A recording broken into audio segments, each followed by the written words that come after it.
સાહેબ પહેલી અમારી તો વાત એ છે કે અમે કાયદેસર મંજૂરી માંગીએ છીએ.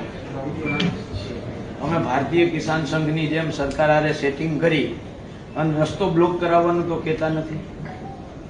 તો પછી શું કામ અમને સાહેબ અમારી આપેલી મંજૂરી રદ થાય? મને પેલા આ ના સમજાણું. શું કામ અમને આપેલી મંજૂરી રદ શું કામ થઈ?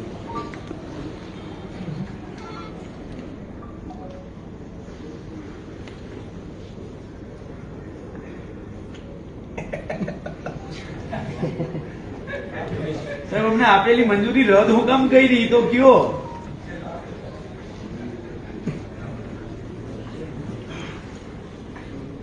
બોલો બોલો.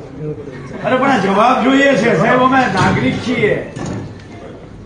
ફ્રેન્કલી કારણ શું દિલ ખોલી કારણ એવું કે 300 ખેડૂતોને સાંભળવા બોલાતા રેલી હોય તો સાંભળી શકવાનું કામ અધૂરું છે. પડતા મારે થોડી આવવાના હતા. નહીં ફ્રેન્કલી તમારે જાણવું જ ખરેખર શું કારણ પરમિશન કાયદો શું કાયદો વ્યવસ્થા ટ્રાફિકના પ્રશ્નો ના સ્થિતિ નાનું કઈ રીતે 300 લોકોને ટ્રેક્ટરમાં શું પ્રશ્ન મૂળ જ સાંકળાવી નથી. એટલે મોરબી શહેરમાં કોઈ રેલવે નીકળતી નથી એવું તો છે નહીં. મોરબી શહેરમાં આપણે એકદમ રિસ્પેક્ટફુલી કહું છું રેલીઓ નીકળે છે કે નહીં નીકળે? આવી રેલી કે ટ્રેક્ટરોને કારણે આ ટાઈમે જામ થઈ ગયા ટ્રાફિક જામ થઈ જાય.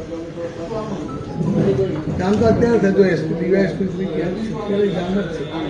સાહેબ તો તમે સમજો ભારતીય કિસાન સંઘે 7 કલાક નેશનલ હાઈવે બ્લોક કર્યો છે કોઈ મંજૂરી વગર. કોઈ મંજૂરી વગર 7 કલાક નેશનલ હાઈવે બ્લોક થાય તો અહીંયા જામ નહીં થયું હોય તો એ ભાજપની ભગીની સંસ્થા છે એટલે એમને 7 કલાક નેશનલ હાઈવે બ્લોક કરવાની છૂટ. અને અમે લીગલી મંજૂરી માંગીએ છીએ. મંજૂરી તમે આપો છો અને બધી મંજૂરી તમે રદ કરી નાખો છો.